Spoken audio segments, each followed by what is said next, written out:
This matter na very touching one. One woman don't come outside, they cry, say her baby daddy don't plan with France government, say make they come collect her 2-month-old baby. This baby even still dey suck breast. Pikin never even grown. Now waiting the papa decide say he won't do to this woman. And based on waiting I hear, this man claims say he prefer make government collect this child and make this child there with the woman. Say in fact, since when this woman don't born this pikin, and there this man don't dey torment this lady. Say this pikin no, he must collect them. And as he be like this, government don't collect this pikin. They don't seize this pikin for this woman hand. Now waiting make this woman now they cry. In fact, she don't almost even die. Give out her soul. She don't tire. My people beg, make her follow me watch. Now me tell your ex-wife, say make you carry your children run away from you. Why you could be saying at me, you say you want to pay poo for waiting you use your hand take cost for yourself. Why you could be saying at me, I'm my innocent baby. Now you want to pay. You tell George, you know, yeah, you say make George collect my baby from my hands. They really carry the baby. Felice Ozidede, I know you before. The document where you want to say when me give you. Now you give me document. Now you give me document. Now you give me document. I be the house where you say when me give you. Now your papa for now your papa for grave. Now give me the house. I be now your mama for grave. Now give me the house. The house where you say when me put your name, when me remove my son name and put your son name so that when you be the owner of my house, as if for waiting. How me go remove my son name and put your son name, say may you be my own, may you come be the owner of my house. Only you want.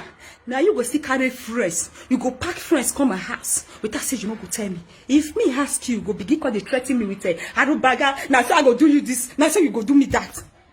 Felice Ozidede, if I go not punish you today, if you not die today, my God, go take your children one by one. I blame myself. You say for the court, the judge even still they blame me. The judge they blame me. I can me open my eye and born for that kind of man. When me not say the baby, if me born and the baby not go stay with me. Why me go born for this kind of man? When me not say if me born for the baby, if me born the baby not go stay with me. This man like they take away my baby of 2 months old. Wait till you want get for all these things what you do. Because of document. Now me want to give you document after 29 years in Europe. Land you not get for Africa. If you come on land you not get. Money bank you not get for Africa. If you house you not get for Africa. After 29 years in Europe, close it to 30. And how many age you day? How many age you dey not be 47? You want complete now? 47 old man. Now him say me they take away 2 months old baby. Government. They want me. Now what did the judge still tell me? Now me cause this thing for myself. Now wow. But before I even continue, sometimes I dey wonder how love they gravitate to hate. Because you go see two people, couples, they go dey in love, you go dey even dey do love is real. All of a sudden, now go see say these two people don't they fight. And for me, I don't reason up all these Nigerians where they are abroad. It be like so on a problem, even past people where they inside Nigeria. Or now they even always get too much wahala. But based on information where I get, based on findings where I get, when to make this man decide say government must collect this pikin now because say waiting. Then see as this woman born this pikin, this woman claims say this pikin no go bear the man name. Say now her own name now this pikin go carry. Auntie why? I don't understand. You go open leg for man. Now man won't claim a pikin. You say no. As you know say you know what made this man claim it. Why you no go do IVF? I've been waiting at the column. Make we know say you dey collect the thing to just born the pikin. This one now you go meet man. Man come won't claim a pikin. You know won't gree. And as I hear the matter, this man don't already even get his own wife. Oh. He get like 4 to 5 children. Only this one pikin now will be still come bear in name. Now waiting make this man won't die on top. Say by force by fire, this pikin go bear in name. But if now watch this video where the owner go reason say this woman say she dey at the fault. Say since when this man don't dey torment this lady, government abi the court people come decide okay fine and good. They no want see this man near this baby again. Make this woman make sure say this pikin no dey surrounded by this man. But on see where love go push some mumu woman reach. This man they torment you. But at some point, this man can't come now, start to beg this lady, say, honey, I love you. I don't change. I don't do so. Auntie can't forget. Forget all the torment where this man torment. Can't decide, okay, fine and good. Can't enter my house again. Forget it, say government get eyes that they go always they monitor you. Now, as government see this one, they can't decide, say this beginning. You say, you never even dare worthy to collect them. And until they claim say when this man comes now because the man no get house, you know say the man no get house, you know pursue and say oga come off from my house. You accept and making they stay with you or they do things inside house. As love comes sour now, you come inside they cry. Say I made the man come on and the man say he no go come on, he go stay for the house. Now there kata can't happen. As government say wahala don't too much, now there they can't seize this pikin. Now they don't carry this pikin. Go give another person forever. You see where your mumuness. Don't carry, you don't lose your own pikin, 2 months pikin. Now you can't hear the cry. I beg what you want make we do. Because to me, I don't reason. Last make you go find court, so I mean a lawyer. Find person who go defend you. If that one, if never even too late for you. Because to me, now you cause your own problem. They want you tired, so make they even find house for you to go stay for another place. You say no, you get your own house, you go stay there. They even beg you, make they find one room, give you, make you stay. You say no, you must stay for here. You see where I don't land you. Say this man must not near you, the man must not near you, but still you know hear what. You still accept this man into your life again. Now government don't carry your pikin, you can't cry say you won't kill yourself. And if you won't kill yourself, that one is your personal problem. That one is between you and Baba God. Though I know the advice to make you kill yourself, but now you cause your own problem. Now you for your own hand. This man now forget to say ain't getting your own children, ain't go to enjoy with his other families. Now you lost me. I go just go find another man who could give you belly. Maybe you go born another pikin, you go can't use that one now. Tell they console yourself. Because this matter me, I don't see say it don't too late for you. It don't over late. They don't want you tired. Now you no agree yet. Now you carry your leg. Go check yourself inside problem. I bring my people. This one what I talk. What's on a reason about them. Anyways, now here I go end them on this matter. Make now stay tuned for our next story. Wonders shall never end of things they happen, my people. They just catch one pastor by name Arinze Raphael. Him they claim say him na pastor of Dominion City. This one no be even real pastor. Now pastor will be say he still they go through training school.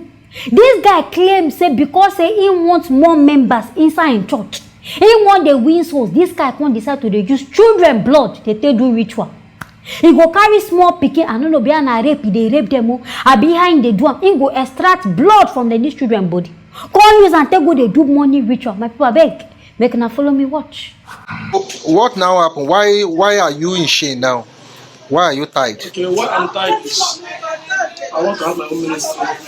Want to have your own ministry? Yes. You are tied because you want to have your own ministry. Yes. And secondly, the person Mr. Matu is not believing me of Mr. Matu from Nachi.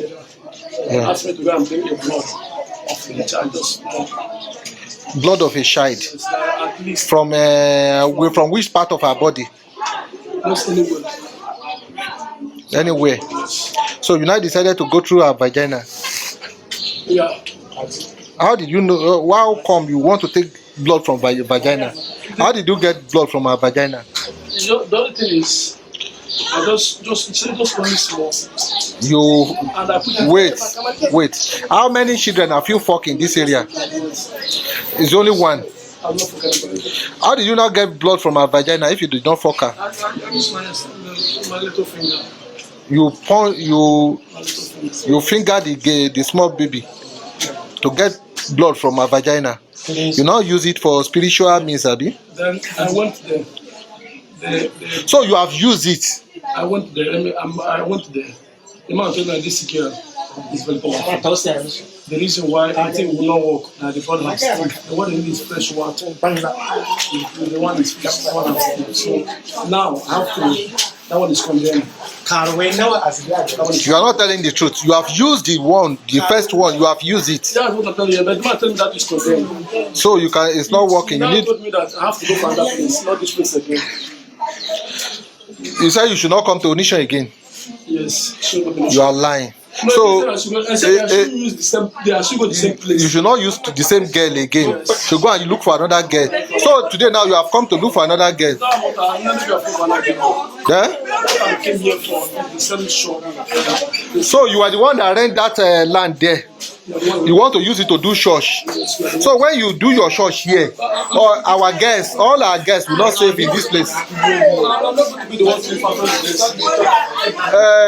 My fellow CDA people, you guys are coming late. This man, his name is Arinze. This Arinze came to my tenant's place about 3 weeks ago, Abi. The Oga, leave the place. He came, I'm recording you, so you are going to tell the truth when the time comes. Came to my tenant's house about 3 weeks ago. The first time he came, he said he was looking for house. So my tenant was trying to help him to get the house. They could not get house or shop. They say it's too expensive for them. He's the one that rents that land there where they put sand. His church rent that land there. That by God's grace they will not do that church in that land. Because now wow, Nigerian pastors on a matter they fear me.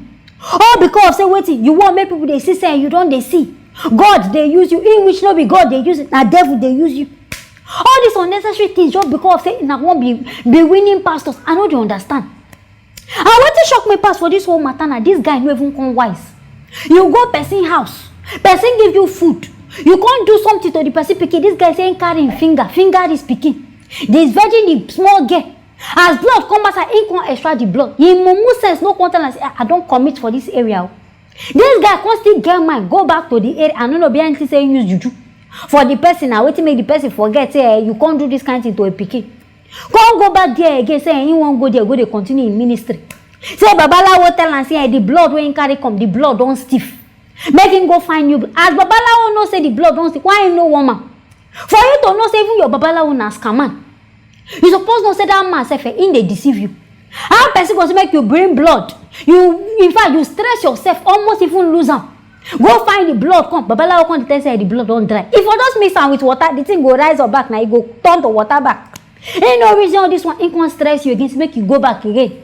Go find another pick. I beg na so na they do. And I know say some good pastors deal, but now all these kind ones now they spoil pastors. Una go come out with the name of God, they minister.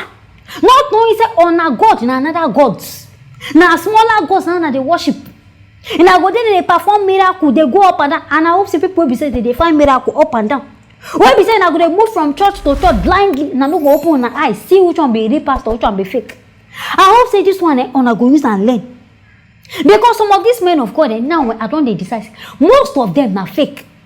Now why sometimes they do some kind of miracle, if I come as I come they talk and I go they talk me, but most of them they get what they use behind. Sometimes not be God be their motive. Now devil now they fool them. This one now all because of saying you won't go waste your time, you won't turn to fake pastor. See the rubbish where you don't carry yourself go do. And I'm not going to surprise this pastoral school where you go, you even get plan to go inside. Maybe not because you hear saying that they pay pastors this kind of money. People go donate, buy pastors car, house. I trust and wait to carry you go inside this place. Because a man with this kind of mentality, evil mentality, are they very certain? Say now evil mind not carry you go there. And now this your church, Dominion City, are they very certain say your pastors go even deny you? They go do like say they don't know you. In which are they very certain say some of these church members say, some of these pastors say, now the ways where they go be this. But because they never catch them, I wait to make it blind. But anyway, I thank God say they catch this one. By the time when go spend years inside jail, I go clean. Next time if you come life, he no go even branch. He no go even branch go Balawo place. Pastor self no go hungry and do. Anyways, my viewers, now here I go take break on this matter. Make now stay tuned for our next story.